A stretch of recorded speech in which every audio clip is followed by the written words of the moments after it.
Boa noite, olá, boa noite, tudo bom? Vamos aqui hoje para mais um Pode Crer. Hoje eu estou aqui com meu grande amigo, pastor Rob Brindeiros. Tudo bom, Rob? Como é que tá, Rob? Vamos aí bater um papo aí, falar um pouco aí. Como é que tá, Rob? Graças a Deus, tudo bem, pastor Bruno? É uma satisfação estar aqui no podcast, pode crer. A gente está aí numa grande expectativa de que a gente possa estar contribuindo um pouco com esse trabalho que Deus confiou nas mãos de vocês, de toda a equipe e com aqueles que vão nos assistir. Você que tá entrando aí agora aí ao vivo, manda aí o nome da cidade, de onde você é, manda a paz do Senhor aí, compartilha aí, porque a nossa conversa aqui vai ser uma bênção, hein? Então vamos lá, estamos aqui entrando, muito aguardando o pessoal entrar ao vivo. Já vamos compartilhar o link do ao vivo. Vai mandando um alô aí, vai mandando um joinha. Vamos estar compartilhando aqui, espera mais o pessoal tá entrando aí agora. Estamos aqui. Vamos lá, pessoal, vamos compartilhando.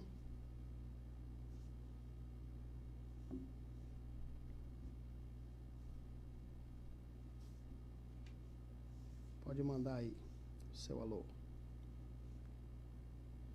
Manda aí, Gabriel, depois. Pra gente estar compartilhando, eu vou deixar aberto aqui.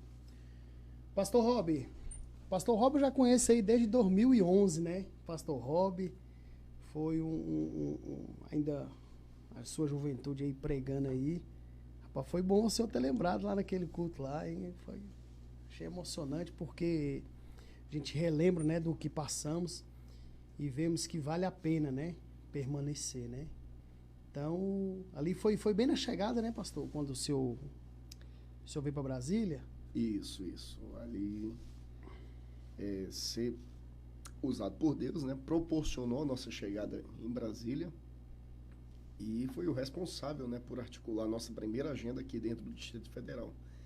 Na época eu estava residindo em Goiânia, né, e Deus criou uma situação e preparou esse momento muito oportuno. Então já são aí 11 anos. 11 anos, né? 11 anos. Que benção. Pastor Rob, fala aí um pouquinho de você aí. Como é que foi aí para você chegar em Goiânia, vir para Brasília? Quando o senhor veio, o senhor já veio já de pregador itinerante, né? Isso. A minha vinda aqui para a região do Distrito Federal de Goiás, ela foi muito singular, eu diria assim. No começo da minha fé, eu fiz um propósito de oração. Eu orava de meia-noite às 5 da manhã, todos os dias durante um ano. Então, nesse período de oração, passava a madrugada orando, eu tive alguns sonhos proféticos que se cumpriram, e dentre eles, eu via eu me tornando pastor em Brasília. Em Brasília, sim. Em Brasília. Na época, a condição financeira era muito pequena, né? A gente tinha pouco recurso. Então, era muito improvável. Eu congregava numa igreja pequena, num setor carente da cidade de Manaus. Então, quando Deus me mostrou, eu deixei aquilo guardado. E os anos foram passando, fui construindo a vida de um pregador. E, através de um amigo que me convidou para acompanhá-lo numa agenda extensa ali na região de Goiânia e cidades em volta,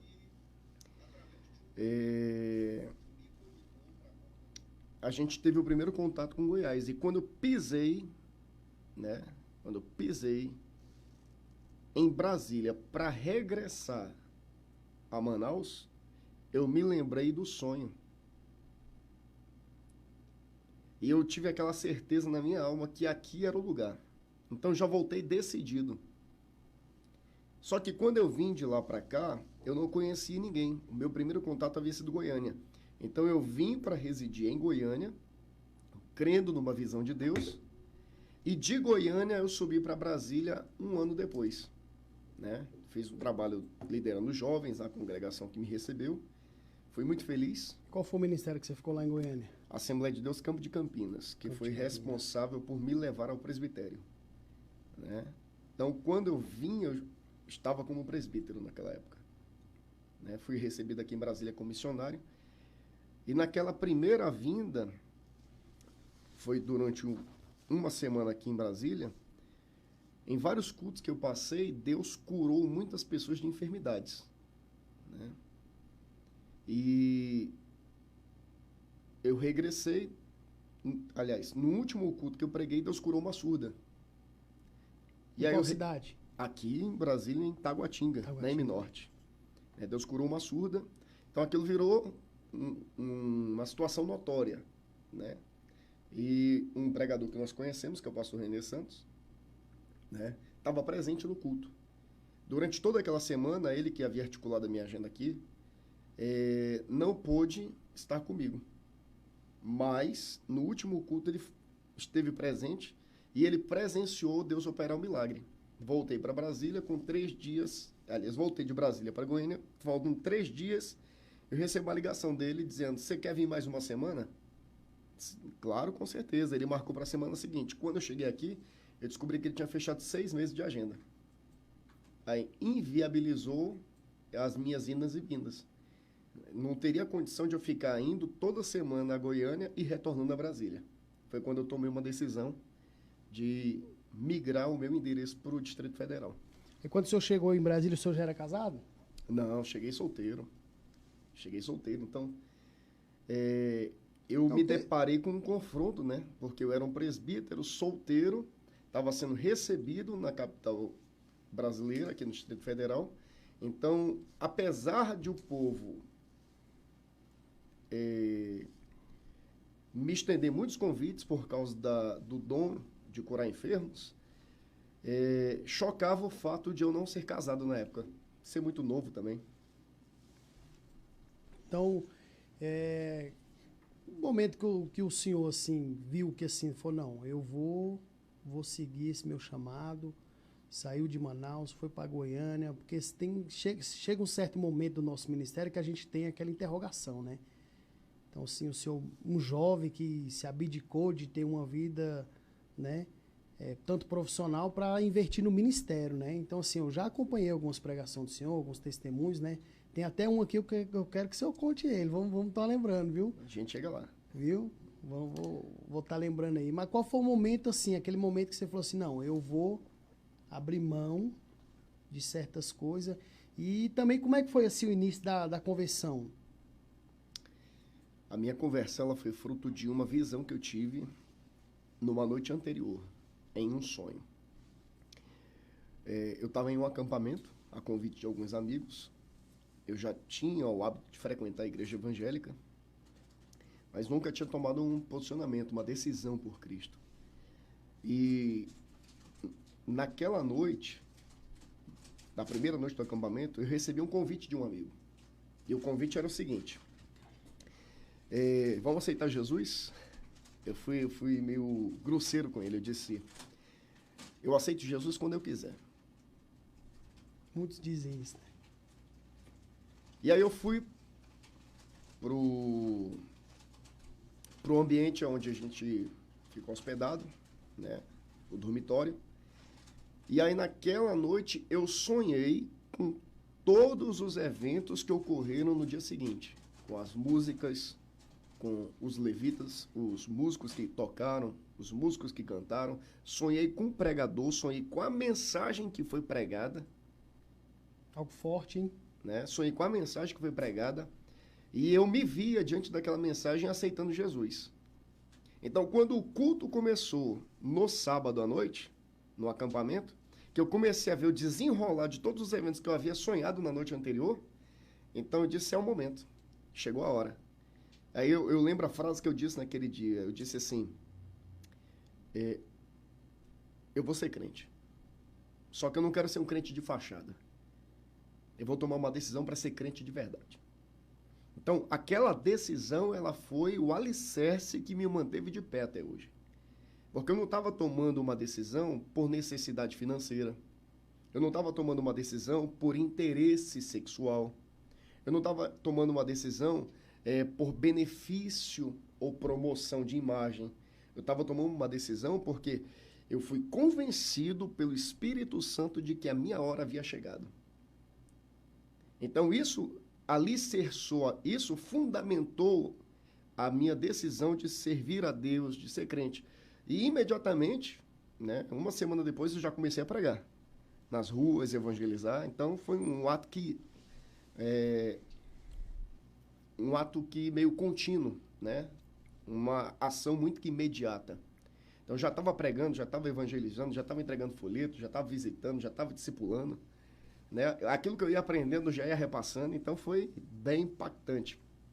Então, foi isso que me levou a Cristo, né? Foi uma visitação de Deus. Mas o que me fez tornar pregador foi uma mensagem que eu ouvi, né? Hoje ele é deputado, pastor, né? É um deputado muito bem votado dentro do estado de São Paulo. Não sei se seria conveniente fazer menção do nome dele, mas a mensagem que ele pregou foi quanto vale um amigo. Naquela mensagem... Já soltou o nome dele, né? Muita gente, né? A gente vai soltando devagarzinho. Mas naquela mensagem, eu vi algo nele que eu queria para mim. Então, eu posso dizer que Deus usou o ministério dele não só para me levantar, mas levantar uma série de obreiros no país inteiro e até fora do país. E eu estive no grupo desses obreiros que foram despertados através do ministério dele, né? Então, naquele dia eu disse, é isso que eu quero, é isso que eu vou trabalhar para ser, é isso que eu vou buscar. Agora não foi fácil, né? Igual da outra vez que a gente entrevistou também, um amigo nosso, a gente sempre pergunta, né? Em quem você se inspirou? Porque todo mundo tem uma inspiração, né? Sim. Então, assim, em Brasília para mim, não, né? Cada um tinha um pregador que se achava mais, né? O Adeilton Costa, eu vi aquele negão lá e falei, rapaz, eu quero ser pregador. Então, assim, então você teve esse pregador que teve essa inspiração. E, assim, de início hoje, né? Eu digo hoje. Então, assim, acontece o que aconteceu na minha época. Então, assim, a maioria alguns já tinham uma identidade de primeira, já se identificava com a identidade de pregador, já levava. E outros ainda que davam uma surfada ainda no estilo de outro pregador. Então, é muito normal você, às vezes, você ver uma mensagem e quando você chega no culto, o pregador está pregando a mensagem do outro irmão. Sim. Né? Quem sabe ele não está ali naquele momento de inspiração ou naquele momento... Eu não consegui encaixar com nenhum pregador. Estava conversando com o pastor Daniel esses dias e a gente estava ali lanchando e eu falei, pastor, é o seguinte, eu não tenho estilo nenhum de pregador. Prego pela misericórdia de Deus. Mas assim, eu não consegui. Não, Bruno prega identificado e tal. Não, né? Mas assim, algo que me inspira muito, né? Ele foi, por um momento, ele para mim foi inspiração. Ele e outros pregadores também, né? Mas sabe o que eu penso, pastor Bruno? É o seguinte. O ser humano, ele vive de modelos de imitação. Toda pessoa, ela precisa de um referencial para construir a sua própria identidade. Em um primeiro momento, né? A psicologia vai chamar isso de fator primário e fator agregado. O fator primário, segundo ela, é as características que a gente adquire das nossas heranças paterna e materna. Então, muito da nossa personalidade é resultado dessa vivência familiar, né? Comportamentos, vícios, virtudes, valores. Então, muito a gente herda dessa carga familiar. E os fatores agregados, que são os amigos, os conhecidos. Então, todo ser humano, ele é o resultado de um modelo de imitação. Ele precisa se referenciar em alguém para construir. Então, é completamente normal um jovem cristão se espelhar em alguém para começar a construir a sua identidade. Eu lembro que na época eu ouvia muito essa frase que eu vou dizer aqui. Deus não quer que você seja um eco. Deus quer que você seja uma voz. Isso foi muito batido. Por quê? Porque a gente pode começar sendo o eco de alguém. A gente pode começar replicando as experiências de alguém. A gente pode começar transmitindo o conteúdo que alguém nos deu. Mas em algum momento a gente vai ter que fazer essa transição. De buscar a tua própria identidade, né? Né? Exatamente. Tem que fazer essa transição do modelo de imitação para a identidade própria. Eu usei suspensório. Né? Então, em algum momento há essa transição. O pastor Gabriel Bezerra acabou de dizer que ele usou suspensário. Então, tem que haver essa transição.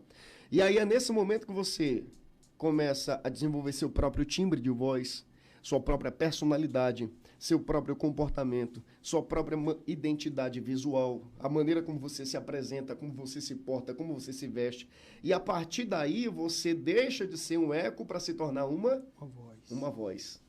Então, você que está assistindo aí a gente, eu digo o seguinte: não tenha medo de se espelhar em ninguém. Porque até você adquirir maturidade e conteúdo para transmitir a outros, você vai precisar absorver isso de alguém.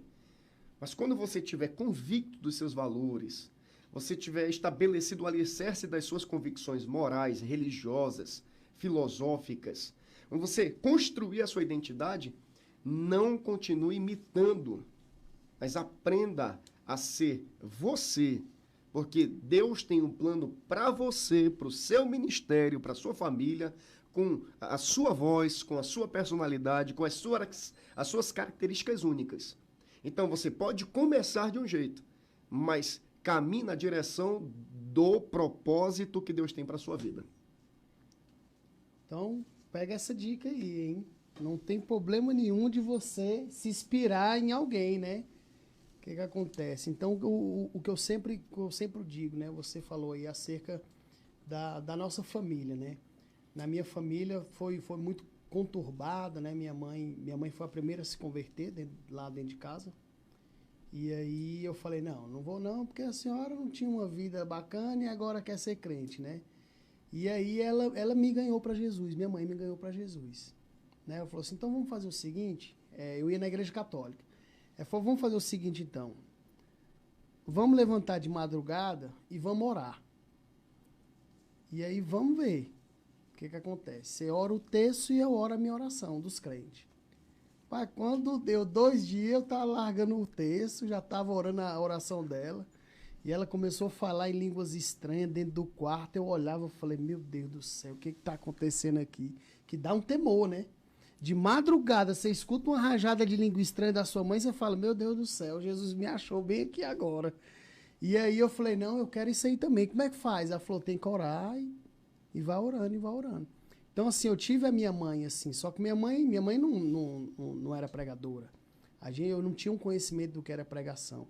Então, o que acontece? Eu fui conhecer mesmo de pregação lá na igreja, alguns pregadores que iam lá, e depois eu conheci o Gabriel e nós andava aí de manhã, circo de oração, de tarde, de noite, de madrugada. Moço. Então, assim, era bacana, entendeu?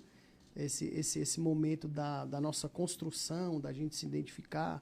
Hoje ele é um pregador também, eu também. Então, assim, é muito marcante, né? Então, assim, pastor, é muito bom. Eu hoje eu indico uma pessoa perseverar em Cristo, né? Então, assim, o que eu tenho notado, pastor, hoje te entrevistando aqui hoje, observar a constância. Aquele dia que eu te encontrei lá no meu serviço, né? Então, o pessoal lá no meu serviço lá sabe, né? Chega algum crente, eles gostam de provocar. Fala, ei, chegou um amigo seu aí. Eu falei, como é que vocês sabem? É amigo meu mesmo. Eu falei, então vai lá falar com ele. Eu cheguei lá, pastor Robert, ele já veio me abraçando já. O pessoal falou, mas você é deputado, conhece todo mundo? Eu falei, não, é amigo meu de muitos anos, né? O pessoal identificar um crente chegando em um lugar. Isso é muito bom. Tem várias referências, né? Aí você tocou num ponto muito importante. A fome de Deus. Hoje nós estamos vivendo um esfriamento espiritual. Não só no Brasil, mas em diversos lugares do mundo. A ausência da fome de Deus. As pessoas estão indo ao culto mais por uma rotina semanal, né, do que pelo desejo de ter uma experiência com Deus. E eu aponto que uma das causas, se não a principal, é justamente essa ausência de referência. Né? As nossas referências estão se perdendo. A nova geração precisa de referências sólidas, de pessoas que estabeleçam limites, de pessoas que apresentem as consequências de determinadas condutas, que tenham posicionamentos contínuos. Então, essa ausência de referência é um problema. Você quer ver um exemplo? Pega uma família, um casamento estruturado, em que o pai é a referência moral dessa família. E esse pai, em algum momento, ele trai essa confiança, ele quebra essa referência, ele desmoraliza, né, essa estrutura familiar e divorcia. É perceptível, na grande maioria das vezes, a casa toda se desorganiza. Um vai para um lado, outro vai para o outro, um se corrompe, um se prostitui. Começa a haver uma desconstrução da identidade da pessoa. Né? Começa a haver uma desconstrução da identidade da família. Por quê? É necessário a referência para servir de modelo e de parâmetro de conduta. Então, hoje, o nosso problema não é a ausência de Deus em si, mas a ausência de pessoas com valores e convicções firmes, sólidas, com princípios inegociáveis. A nossa geração precisa que os homens de Deus tenham coragem de dar a cara para bater. Que os homens de Deus parem de se preocupar com seu prestígio pessoal, com a sua credibilidade, com o politicamente correto e comece a defender a causa de Cristo. Ainda que isso lhe custe curtida, né? Inscritos em canal, visibilidade, credibilidade ou até mesmo para aqueles que dependem de agendas, custe agendas também. Porque mais importante do que agradar homens é agradar a Deus. E quando eu falo sobre isso, eu penso muito em Abraão. Você já parou para pensar que Deus disse para Abraão, sai-te da tua terra? Por que ele não disse, saia da sua terra? Porque ele disse, sai-te. Porque Abraão precisava abrir mão primeiro dos seus valores, das convicções que ele havia adquirido até aquele momento da vida dele, para começar a aprender a respeito de Deus. Porque Deus esperava que Abraão se colocasse na presença dele, não para só receber bênção, mas para ser canal de bênção. Para ser instrumento de bênção. Deus esperava que ele fosse bênção para a família, para a comunidade e para a nação que ele formaria. É isso que Deus espera do cristão, que ele seja uma referência para a família dele, para a igreja dele, para a comunidade dele, para a cidade dele, para o estado dele, para o país dele. Nós precisamos nos levantar. Eu acho que é isso que está... A nossa maior deficiência é isso hoje. Gente que tem a disposição de se colocar em defesa do evangelho, ainda que isso lhe custe perseguição.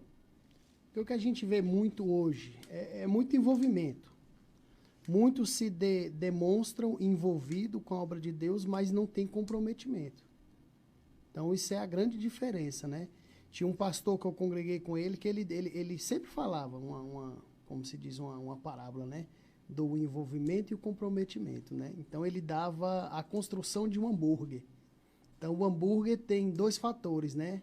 O ovo da galinha e tem o bacon. Então, aí se fala-se do envolvimento e do comprometimento. A galinha, ela só se envolve com o hambúrguer, porque ela só cede o ovo. Já o porco, ele tem que o quê? Se comprometer. Ele tem que morrer para gerar seu bacon, né? Então, o que acontece? O pessoal hoje está somente envolvido. Estão envolvidos nas redes. Então, hoje as redes sociais, muitos fazem uso, né? Para o seu bem próprio, mas outros fazem uso mesmo para proclamar o evangelho, que tem uma seriedade, que leva uma seriedade, né?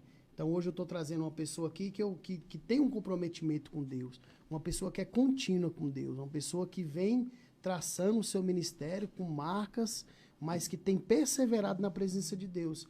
Então, isso é o quê? É um referencial para esta geração, né? Então, o que essa geração está aprendendo é aquela comida de micro-ondas, aquela que é tudo rápido, que é tudo prático, né? Então, começa a pregar hoje e já acha que explodiu e acha que já é aquilo. Não, tem como é que se diz a borboleta? Tem a metamorfose, né? Então, o que que acontece, Rob? Acerca de família, tem algo marcante, né? Eu poderia dar testemunho de diversos testemunhos que a gente já ouviu, mas o melhor é ter um testemunho dentro da nossa casa, de um milagre dentro da nossa casa, que Deus realizou dentro da nossa casa. E chega nesse momento aqui, agora eu queria que você contasse um testemunho aqui que eu ouvi, que é do Matheus, né? E já aproveita, manda um abraço aí para sua família que está online aí, já está ouvindo aí. Manda um abraço aí para sua família aí. Pois é, eles ficaram em casa, disseram que iam acompanhar a live, né? Beijo, viu, Matheus? Beijo, viu, Vinícius? Beijo, Eduarda. Beijo, viu, Flor? Te amo. Então, assim, a experiência do Matheus, ela foi uma experiência marcante pro meu ministério e para minha família. Eu estava atendendo uma agenda na Bahia, fui pregar na Santa Ceia da Assembleia de Deus. Foi um culto muito singular, Deus me usou naquele dia em libertação. Uma senhora, membro da igreja há mais de 10 anos, viciada em cigarro. E naquele dia, ela, no processo de libertação, ela vomitou e o cheiro do cigarro, o que ela vomitou exalava o cheiro do cigarro, um odor insuportável. E aí Deus acabou me usando para ministrar uma cura sobre ela. O pastor vinha acompanhando o caso. Foi um momento assim glorioso do culto. E aí o pastor decidiu me levar para jantar. A gente foi para uma pizzaria.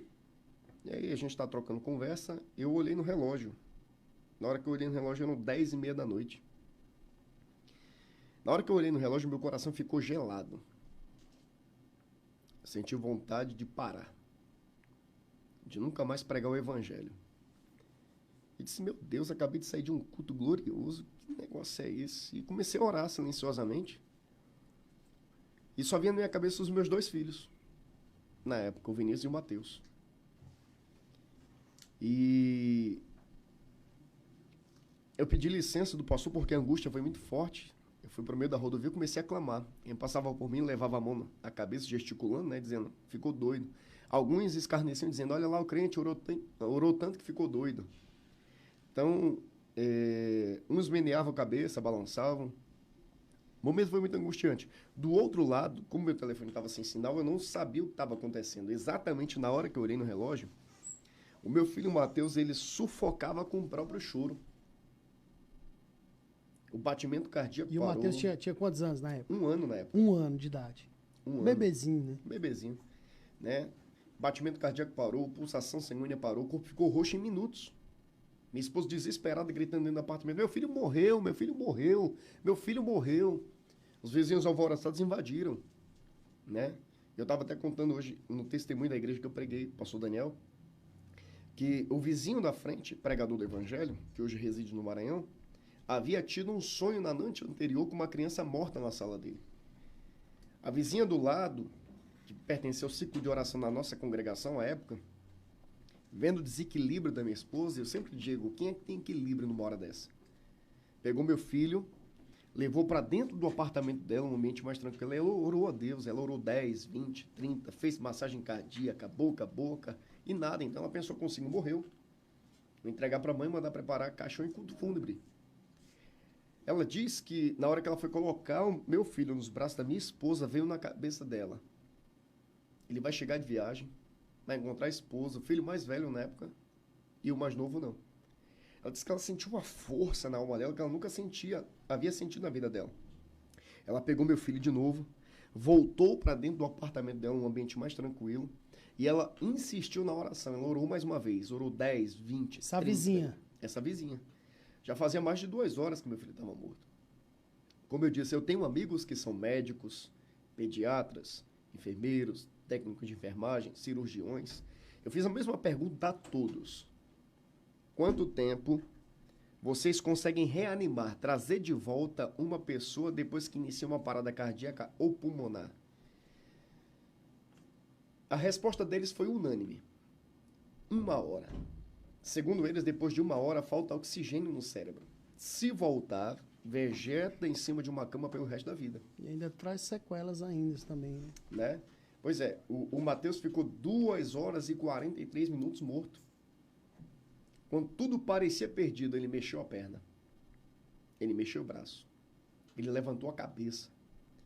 Jesus ressuscitou meu filho. Jesus trouxe de volta a vida dele. Glória a Deus. Então, quando eu prego hoje sobre milagres, eu prego de uma experiência que eu vivenciei. Quando eu prego sobre milagres, eu prego de uma realidade presente no seio da minha família. Quando eu prego sobre milagres, o meu intuito é apresentar para o aflito um Deus que pode socorrê-lo. E que não importa o tamanho da adversidade que ele está passando, o nosso Deus pode. E como eu preguei hoje no sermão, o nosso Deus pode infinitamente mais além. Então, o problema que eu encontro hoje é de confiança na providência de Deus ou de desconhecimento, pessoas que estão no templo servindo a Deus, mas não conhecem o Deus que servem. E por não conhecerem, colocam as adversidades da vida acima da capacidade de Deus de socorrê-las. Então, isso é uma construção, isso leva tempo. Ninguém chega a essa maturidade espiritual da noite para o dia. Eu entendo isso. Só que é necessário que alguém tenha coragem de crer. É necessário que alguém tenha a audácia de fazer uso da fé. Porque senão a gente vai reduzir a fé cristã a um conjunto de regras, preceitos e ordenanças e a gente vai tratar o evangelho como um mero instrumento de intelectualidade e filosofia. O evangelho é mais do que isso. É como disse Paulo, o evangelho é poder de Deus. Não interessa o tamanho do obstáculo, não interessa o tamanho do adversário, não interessa a escassez de recurso. O nosso Deus pode. E eu não tenho medo de afirmar isso, e onde eu passo é essa mensagem que eu tenho levado. Porque eu costumo dizer também, porque assim, falar do testemunho dos outros é bacana, né? Mas você falar de um testemunho que Deus realizou dentro da sua casa, no seio da sua família, não tem algo mais que testifica, que nos impulsiona a gente prosseguir, né? Então, assim, é muito bom Deus trabalhar na nossa família, nos dá uma confiança da gente prosseguir, da gente continuar, né? Então, o que que acontece? Assim, teve algum momento, porque todos nós teve um momento, assim, de falar assim, não sei se esse vai ser o momento, né? Que você disse que estava lá na Bahia pregando e falou assim, não vou pregar mais. Mas sempre tem um momento de falar assim, não, eu não vou pregar mais. Tem. Que a gente passa umas provas, ó, eu estava conversando com um amigo meu, que até mandar um abraço aí pro Diego Júlio. Diego Júlio, me encontrei com ele esse final de semana aí. E aí, os amigos sempre se reúnem ali, né? E compartilham, né? Eu peço até meus amigos aí, Gabriel Bezerra, Diego aí, que estão nativos aí agora, viu? E a gente sempre compartilhava, né? Não, tô com 2 agendas aqui, vai nessa, ajuda. Ô, pastor, agenda do Bruno aí, dá uma força e tal. Então, os irmãos sempre me ajudou, né? E aí o Diego falou, Bruno, tô com 2 agendas. Escreveu o nome de uma igreja num, no outro, falou, vamos tirar na sorte aqui. Que as 2 igrejas é benção. Olha, a do Diego Júlio. E aí tiramos na sorte. E aí ele foi numa igreja, eu fui na outra. Aí ele chegou e falou assim, ei, Bruno. Eu falei, rapaz, tu me paga, mano. Você sabia, você amou pra mim, rapaz, né? Não criticando, né? Mas eu acho que aquele foi o dia da minha aprovação, rapaz. E aí, quando eu terminei do culto, o pastor falou, não, varão, vem cá, buscar a tua oferta. Eu falei, não, não precisa não, pastor. Não, pega aqui a oferta. Aí veio com uma sacola, 2 litros de leite, irmão. Cheguei em casa, o leite tinha acabado da minha filha. Eu falei, olha só, quase que eu murmurei. Deus mandou a providência do leite da Sara, rapaz. Benção, né? Então, assim, foi a gente se distraímos ali, mas vimos o cuidado de Deus, né? Então, nesse meio tempo que a gente prega aí, teve um tempo que eu fiquei aí pregando, só pregando mesmo, e Deus sustentou minha família tremendamente, né? Mas tem momentos que a gente pensa, fala, não, vou parar, porque acho que não dá para mim não, vou caçar um emprego. Mas tem um momento da nossa vida que a gente sente e fala assim, rapaz, o que eu estou fazendo aqui, né? Tem. Eu não diria um momento, eu diria inúmeros momentos. Né? O sofrimento, ele sempre provocou no ser humano um sentimento de derrota, de perda, de desistência. Então, são 25 anos, né? 25 anos pregando. Servindo a Cristo e 23 pregando. É isso. Né? Então, imagina, num tempo como esse, você pensa nisso com frequência. Né? No começo, você pensa pelas dificuldades. No meio, você pensa porque você encontra oposição. E no final, você começa a pensar porque talvez você não chegou ao lugar ou não alcançou o lugar que você esperava chegar. Então, é comum você pensar. Eu tive inúmeros momentos que eu pensei em desistir. Por exemplo, quando eu cheguei em Goiânia, eu digo que num primeiro momento Goiânia para mim foi uma espécie de Lodebar, foi uma terra de esquecimento. O que mais doía nesse processo de provação, de dificuldade, de desejo de desistência, era o silêncio de Deus. É você sentir que, apesar de estar na obra de Deus, você tem a sensação de que Ele não está com você. Então, isso pesou muito. Por exemplo, nesses 25 anos, eu tive um momento de disciplina. Né? Eu pedi disciplina. Eu já era pregador. Eu recebi conselhos do Brasil inteiro para me abafar a situação, confessar para um amigo e me esquivar da consequência. Só que eu fui ensinado no fundamento da minha fé, pelos meus pais espirituais, pastor Ivaldo, pastor Moisés, que enquanto você esconde, você está morto. Você só recebe vida de Deus, você só ressuscita espiritualmente quando você confessa. E você não pode confessar para terceiros, você tem que confessar para a autoridade espiritual que Deus estabeleceu sobre a sua vida. Então, eu sempre respondi para esses amigos que diziam para me esconder, para me abafar. Disse, cara, eu estou morto. De que adianta eu ter visibilidade, mas não ter conteúdo para transmitir? Então, eu vou confessar. Meu pastor, quando eu confessei, tentou até proteger meu ministério, né? Pediu para me dizer o seguinte, quando me ligasse. Me ligarem para você, diga que eu estou precisando de você. E indique um amigo seu para atender as agendas no seu lugar. Pois bem, eu segui o conselho. Só que esse amigo meu que eu indiquei, ele ficou com ciúme de mim e aonde ele passava, ele me expunha para tentar me desmoralizar. Então foi um momento muito difícil. E os amigos diziam assim, teu ministério acabou, teu ministério acabou, teu ministério acabou. Acabou, já era. Você é doido, você acabou com seu ministério. E eu sempre dizia o seguinte, não, filho, meu ministério acabou de recomeçar. Eu acabei de me erguer dentre os mortos. Eu acabei de receber vida de Deus, porque, de fato, a igreja ela é muito severa com o tratamento dos que são ministros do evangelho e que fracassam. A igreja é misericordiosa com o traficante que se converte, com a prostituta que se converte, com o ladrão que se converte, com o político corrupto que se converte, mas com o obreiro que em algum momento tropeça na sua jornada de fé, a igreja é severa. É o que se fala do exército que mata os seus próprios soldados, né? Então, mas o que acontece? Enquanto você se preocupa com a opinião da igreja, você não consegue se erguer. Eu sempre entendi que o que interessa é a aprovação de Deus. E eu prego sobre isso. Eu digo que não basta ser alvo do amor de Deus. Por exemplo, Deus ama o mundo, não ama? Mas vai condenar o mundo. Não basta ser alvo do amor de Deus, é necessário ser alvo da aceitação de Deus. E para ser aceito por Deus, é necessário estar em condição de santificação.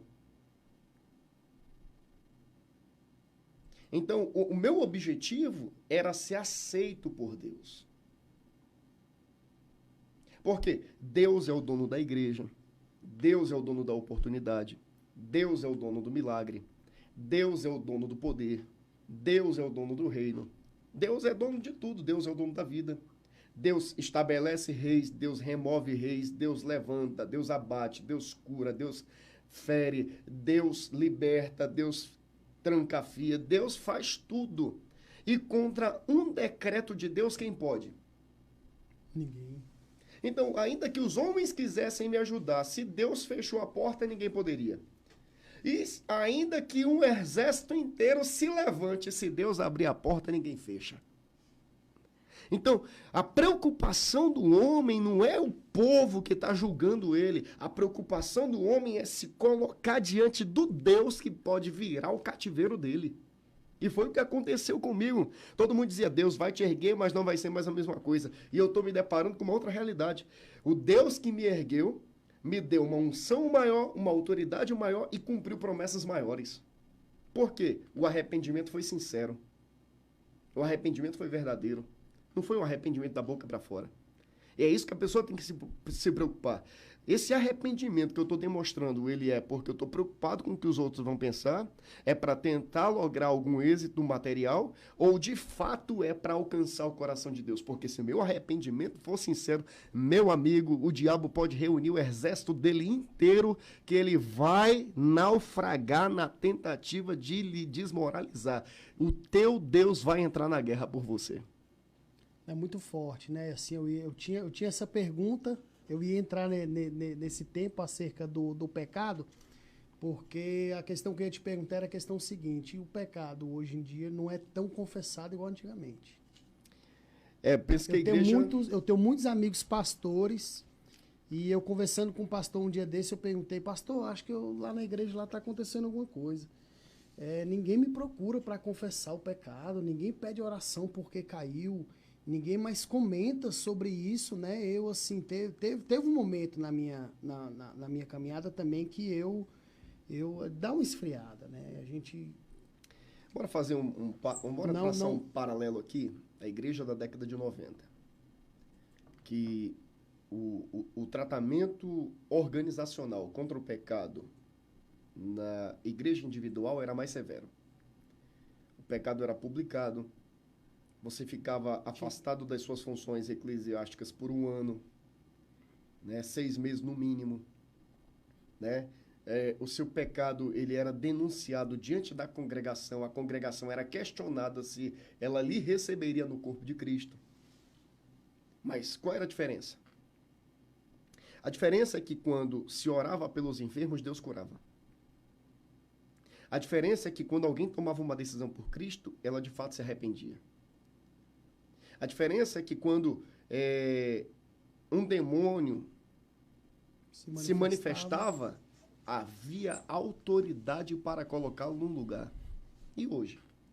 Nós temos uma igreja esteticamente saudável, aparentemente virtuosa, mas que não tem autoridade para expulsar demônios.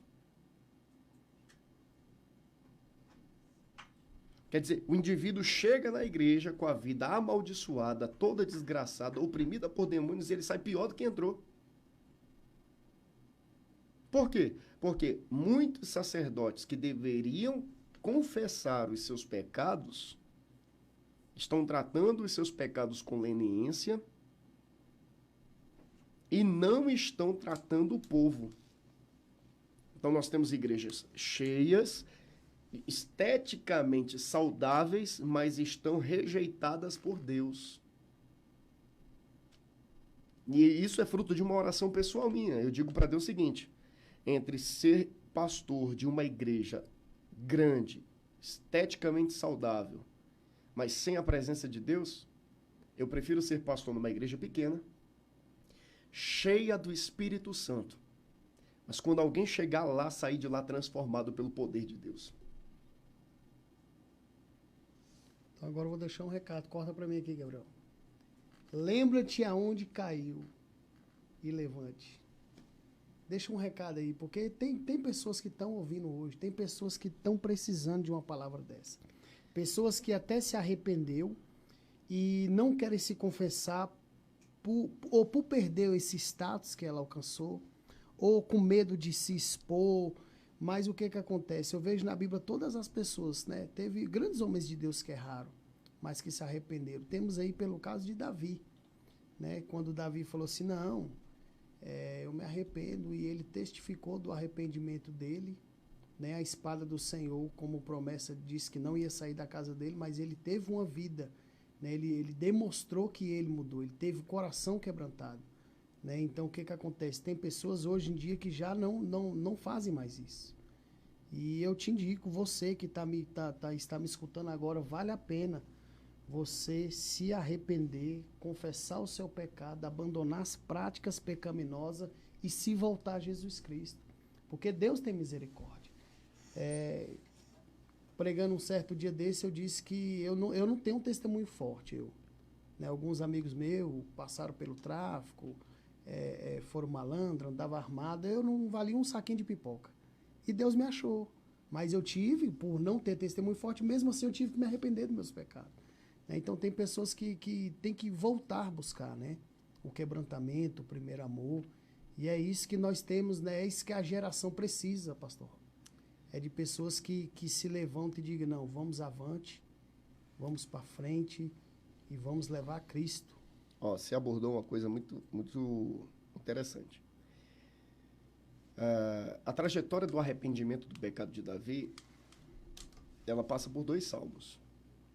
No primeiro salmo, que eu acho que é o Salmo 32, ele diz assim, ó, enquanto me calei, os meus ossos envelheceram. Então, esse ato de confissão de Davi, ele não foi um ato contínuo.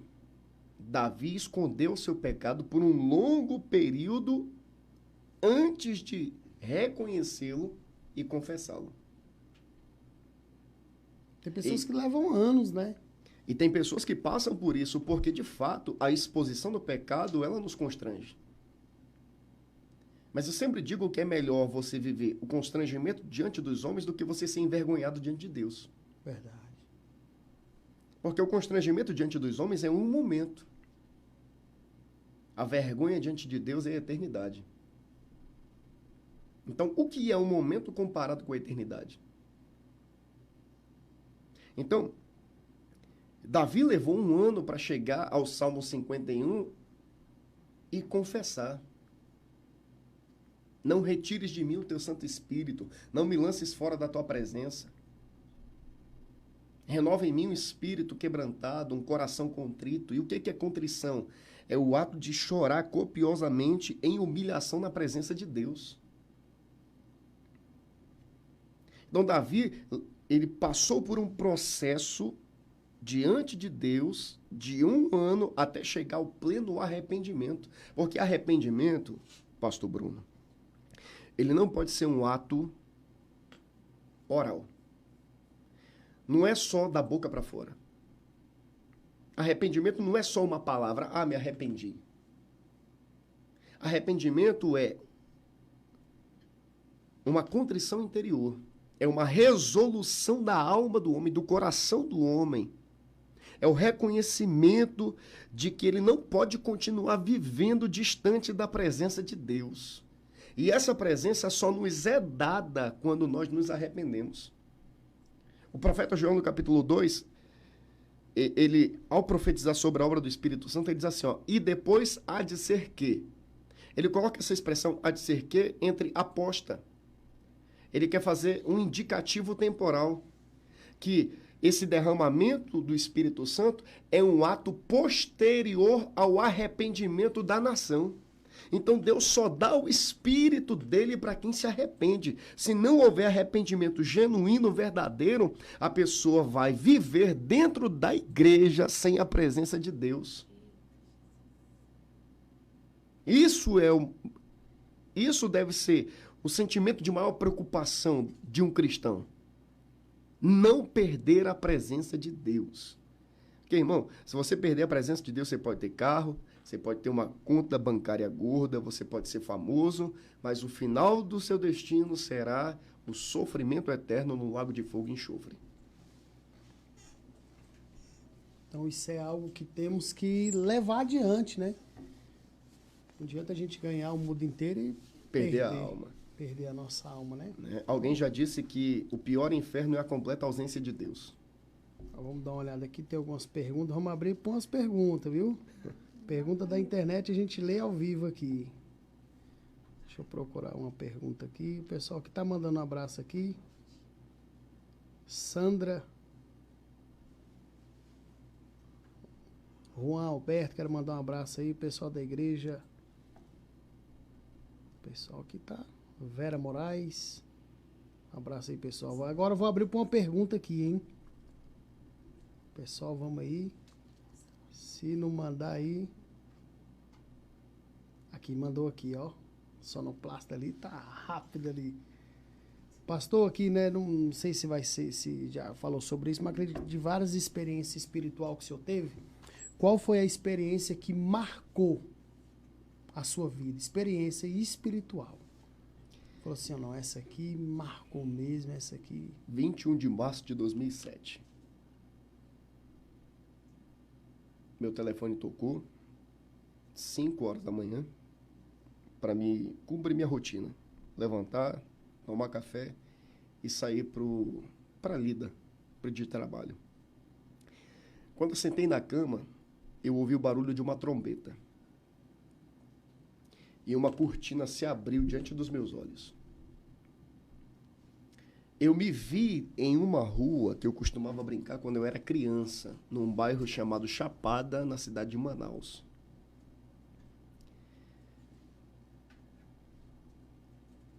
Eu olhei para o lado e me lembrei que eu brincava ali.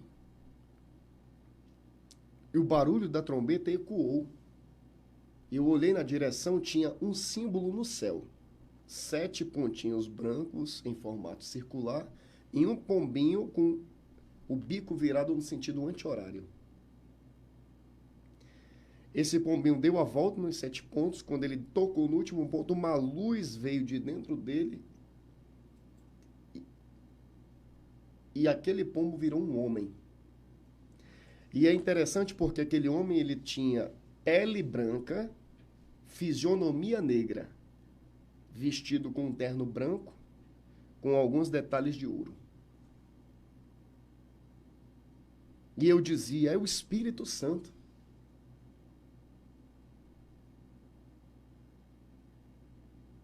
Aquele homem virava um pombo, pousava na garagem, e eu pensava comigo, ele tocou nos grandes homens de Deus da história, eu vou tocar nele. E eu ia como um caçador tentando. Quando eu chegava perto, ele voava para o símbolo e virava um homem de novo.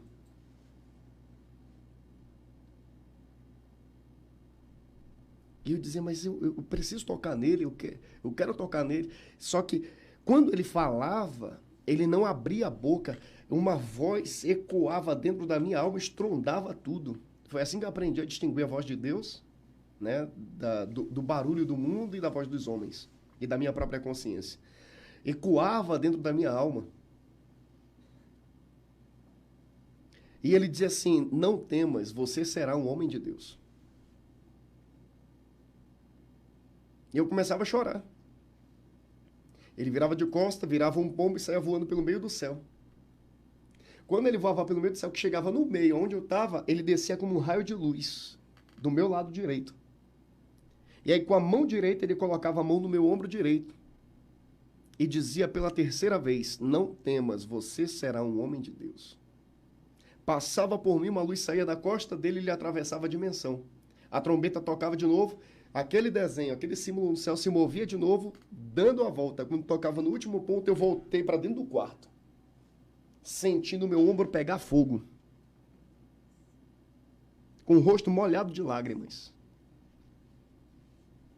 Eu demorei 10 anos para me entender toda a simbologia da visão que Deus me deu. Por quê? Pele branca com fisionomia negra, porque aponta para a universalidade do homem. Deus não está procurando branco, nem negro, nem asiático, nem baixinho, nem gordo, nem rico, nem pobre, nem magro, nem feio, nem alto. Deus está procurando quem se coloca na presença dele. Aleluia. Porque o alvo de Deus é alcançar todos os homens. Por que terno branco com entalhes dourados? Porque simboliza a realeza e a pureza da obra dele realizada no indivíduo humano. Porque a voz de Deus ecoava dentro da minha alma. Porque Deus se utiliza da nossa consciência para falar conosco no nosso íntimo.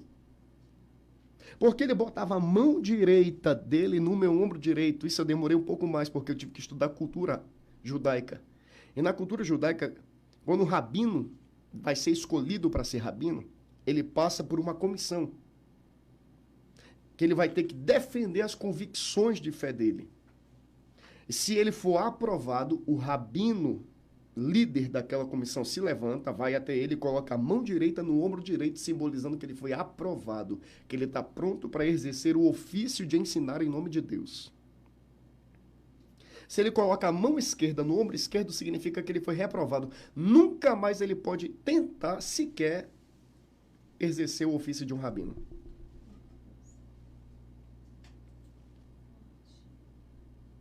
E por que o símbolo no sentido anti-horário? Porque a obra de Deus trabalha na contramão do sistema do mundo.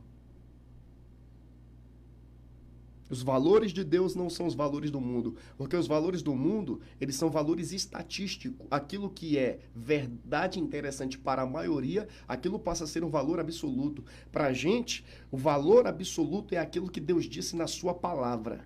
Então sempre vai haver um conflito de interesses. Deus nunca vai jogar dentro dos parâmetros do mundo. Deus tem a sua própria maneira de agir. Ele precisa que um homem se coloque na presença dele para ser usado por ele. Então, essa foi a experiência que marcou a minha vida. Essa foi a experiência que dividiu a minha história. Porque antes eu pregava e nada acontecia. Depois desse evento eu comecei a pregar e Deus começou a fazer alguma coisa. Sobre essas experiências espiritual, eu já tive algumas assim que eu não sou de contar, não. O apóstolo Paulo disse que teve algumas experiências que não é nem lícito contar, que senão ninguém acredita, né? Então, mas é algo edificante, né? Mais uma pergunta teve aqui, já estamos aqui encerrando já quase para o fim. Pastor, qual o seu... Perguntou aqui, ó. Seu maior medo, pastor? Meu maior medo? Aí tem gente que fala, não, mas crente não tem medo. Pastor não tem medo. Né? Eu tenho medo de perder a presença de Deus e deixar de ser uma referência para minha família. É o meu maior medo. Você falou algo forte aí. Porque o que acontece? Muitos hoje, pastores, estamos falando aqui de pastores. Pastores, pregadores, conferencistas, missionários, eles privam que eles não querem perder a presença de Deus para não perder o ministério. Então, o medo do Senhor reflete, porque a nossa base é família. O que eu penso?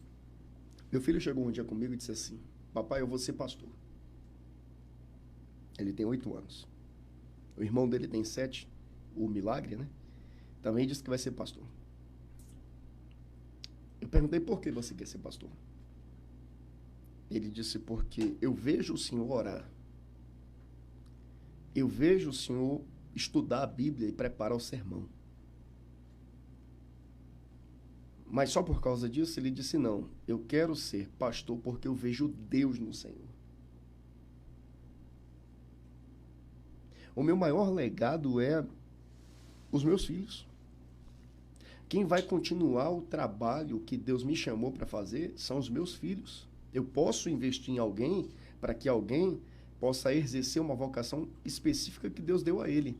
Mas quem vai levar adiante a obra que Deus me chamou para executar, os meus filhos. Então, se eu não valorizar os meus filhos, tudo o que eu fiz vai se perder. Tudo que eu labutei para realizar e conquistar até aqui vai perder sentido. Então, os meus filhos, para mim, são a minha maior motivação. Então, se eu perder a presença de Deus e deixar de ser uma referência para minha família, não adiantou. É aquilo que você disse mais cedo. De que adianta o homem ganhar o mundo inteiro e perder a sua alma. E o que é pior, não perder a sua alma, mas fazer com que toda a sua família se perca junto com ele. Verdade. A gente tinha algumas perguntas aqui no decorrente, mas já foram foram preenchidas, né? Então, sim, estamos caminhando aqui para o fim. Já deu 1h05, rápido, hein, pastor? Bom, essa conversa aqui ia até meia-noite, né? Tá bom, já deu mais de 1 hora. Pastor, só finalizando aqui, rápido, breve aqui. Qual foi o texto da Bíblia, assim, que você leu, que marcou, assim? Falou assim, não, rapaz, essa palavra aqui, quando eu ouço, quando eu leio, quando eu prego, é algo que mexe, né? Todos nós temos uma palavra na Bíblia, em particular, que mexe na nossa estrutura. Qual é o texto que mexe comigo? Que mexe com o senhor? Romanos 10. Beleza. Mas especificamente o texto que diz: a salvação não está longe de ti, como diz. Está nos teus lábios e no teu coração. Porque se com a tua boca confessares e em teu coração creres, serás salvo. Fica esse versículo aí para você, hein? Pastor, agora vamos dar a oportunidade que a gente sempre dá no final aqui, de você também estar divulgando aí, né? Quem gostou aí dessa entrevista também pode estar te seguindo. O pastor Rob Brindeiros, indico, pregador, tem mais de 11 anos que eu conheço, homem de Deus. Deixa aí, pastor. Bom, para aqueles que estão nos acompanhando aí... Corta para ele aí. Todas as mídias sociais aí, é hora de expor aí, hein? Então, a gente tem página no Facebook, a gente tem conta pessoal no Instagram e um canal no YouTube. Né? Até o pastor Daniel vai assumir aí, vamos fechar acordo aí para ele cuidar disso. Você pode encontrar no YouTube... Pode olhar para a câmera lá, que é agora de você fazer o seu mexão aí. Você pode encontrar no YouTube o nosso canal, onde você vai encontrar lá pequenos vídeos temáticos e mensagens completas. Né? Você vai lá no pr.robby, R-O-B-B-Y, Brindeiros, oficial. Você acha a gente lá no canal, no YouTube, ou você pode nos achar no Facebook. Robby Brindeiros Pereira, minha conta pessoal. Na minha conta pessoal eu sempre faço postagem de links relacionados às outras contas. Então segue a gente lá, para aqueles que almejarem, desejarem nos agendar pelo telefone 61 98264 1914 ou pelo e-mail rbrindeiros@gmail.com. Para a gente vai ser uma honra estar contribuindo com a obra de Deus e um privilégio. É sempre um privilégio poder falar do Evangelho. Eu acho que alguém disse acertadamente que enquanto alguns trabalham, eu sigo no mais sublime dos ofícios. Porque não existe honra maior dada ao homem do que servir a Deus pregando o Evangelho. Então eu me sinto um privilegiado. Pastor Rob, quero agradecer aí essa nossa amizade aí, o senhor de ter tirado esse tempo aí, que poderia estar com a família também, para estar aqui hoje aqui no Pode Crer, né? O podcast está se iniciando. Quero agradecer todos os internautas, quero agradecer a Academia Mendes, Rafael Caires, quero agradecer o pessoal aí que nos ajuda. Quero estar mandando um abraço aí para Marcenaria que nos ajudou aí hoje, do Manuel. Um abraço aí, o pessoal. Chegamos na marcenaria ali. Quando eu falei do propósito ali, o rapaz logo nos abençoou. Começou já a seguir o Gabriel, começou a seguir, falou, não, eu vou ser um ajudador, né? Pega essa peça aí, é uma benção. Então Deus tem nos abençoado. Quero estar mandando um abraço aí pro pessoal que nos ajuda, que fortalece. Temos aí também o podcast do Bezerra, podcast Meninas Cristã. Um abraço para todo mundo aí. Meninas Cristã, glória a Deus, aleluia. Tá online ainda, hein, pessoal? Pode encerrar. Um abraço, pessoal. Um abraço aí a todos os internautas. Obrigado aí, pastor Rob. Deus abençoe. Tamo junto. Deus abençoe. Tamo junto.